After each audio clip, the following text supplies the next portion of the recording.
On this historic occasion, we welcome the distinguished team from Wiley College, our illustrious judges, you, the audience, and through the wonder of radio, the nation. Harvard University celebrates its 300th anniversary this year, but no university, no matter how grand or august in its history, can afford to live in the past. So, in the spirit of tomorrow, I introduce to you today the debaters from Wiley College.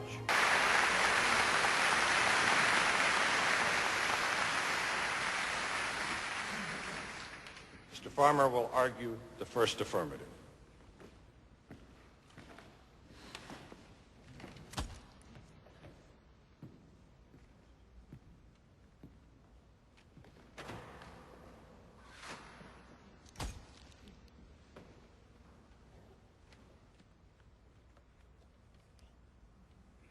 Resolved.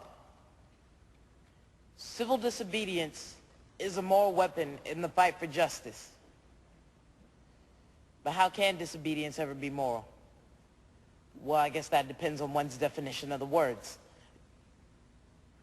Word.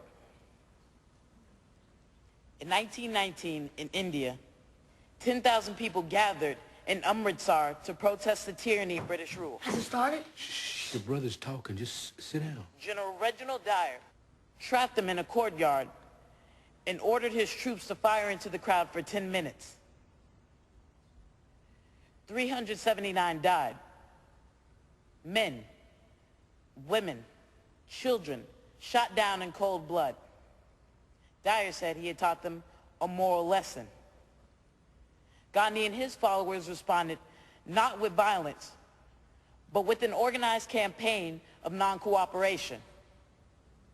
Government buildings were occupied. Streets were blocked with people who refused to rise, even when beaten by police. Gandhi was arrested, but the British were soon forced to release him.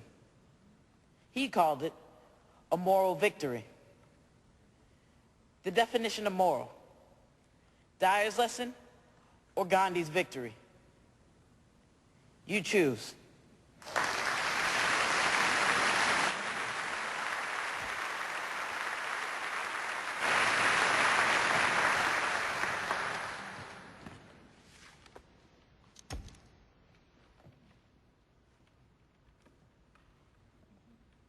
From 1914 to 1918, for every single minute, the world was at war. 4 men laid down their lives. Just think of it. 240 brave young men were hurled into eternity every hour of every day, of every night, for 4 long years. 35,000 hours. 8,281,000 casualties. 240. 240. 240. Here was a slaughter, immeasurably greater than what happened at Amritsar. Can there be anything moral about it? Nothing. Except that it stopped Germany from enslaving all of Europe. Civil disobedience isn't moral because it's nonviolent. Fighting for your country with violence can be deeply moral, demanding the greatest sacrifice of all: life itself. Nonviolence is the mask civil disobedience wears to conceal its true face: anarchy.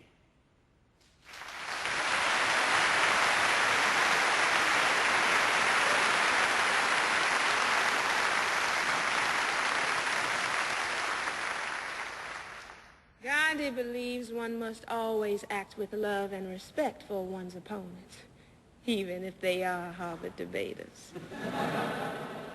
Gandhi also believes that lawbreakers must accept the legal consequences for their actions. Does that sound like anarchy? Civil disobedience is not something for us to fear. It is, after all, an American concept. You see, Gandhi draws his inspiration not from a Hindu scripture, but from Henry David Thoreau, who I believe graduated from Harvard and lived by a pond not too far from here.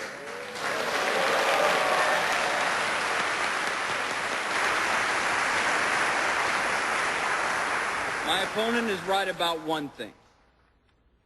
Thoreau was a Harvard grad, and, like many of us, a bit self-righteous. He once said, "Any man more right than his neighbors constitutes a majority of one." Thoreau, the idealist, could never know that Adolf Hitler would agree with his words. The beauty and the burden of democracy is this: no idea prevails without the support of the majority. The people decide the moral issues of the day, not a majority of one. Majorities do not decide what is right or wrong. Your conscience does. So why should a citizen surrender his or her conscience to a legislator? Oh, we must never, ever kneel down before the tyranny of a majority.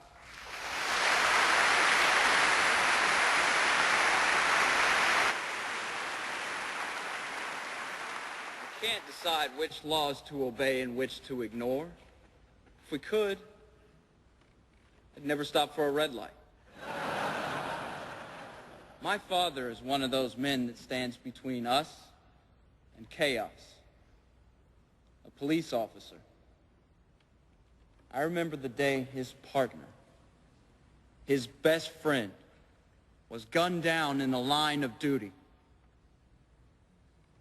Most vividly of all, I remember the expression on my dad's face. Nothing that erodes the rule of law can be moral, no matter what name we give it.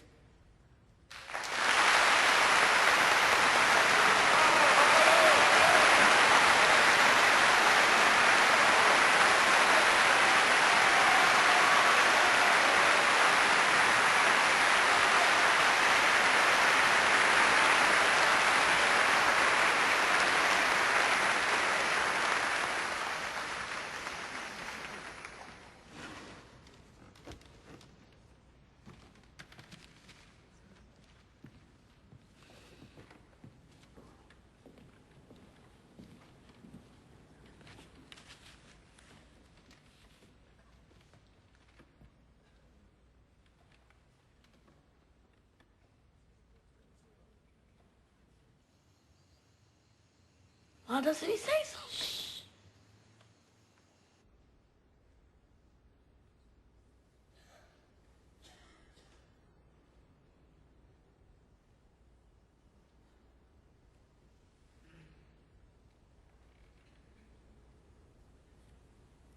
In Texas,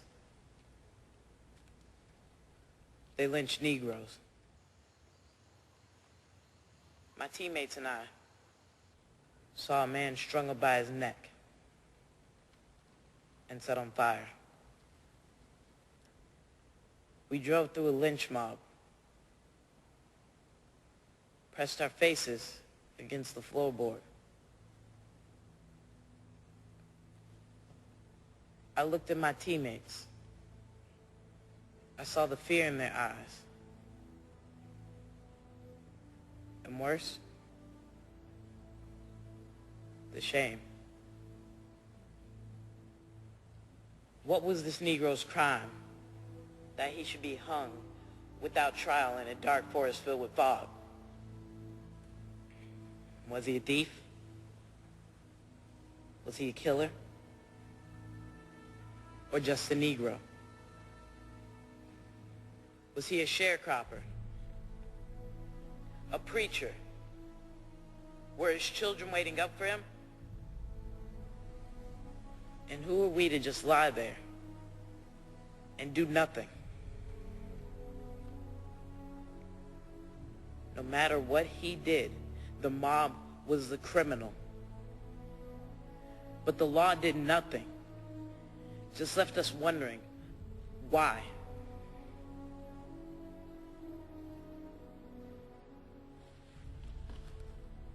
My opponent says, nothing that erodes the rule of law can be moral. But there is no rule of law in the Jim Crow South. Not when Negroes are denied housing, turned away from schools, hospitals, and not when we are lynched.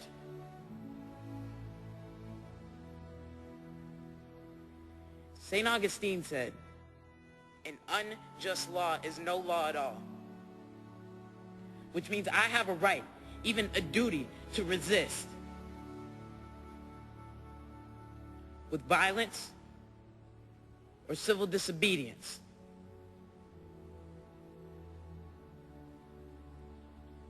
You should pray I choose the latter.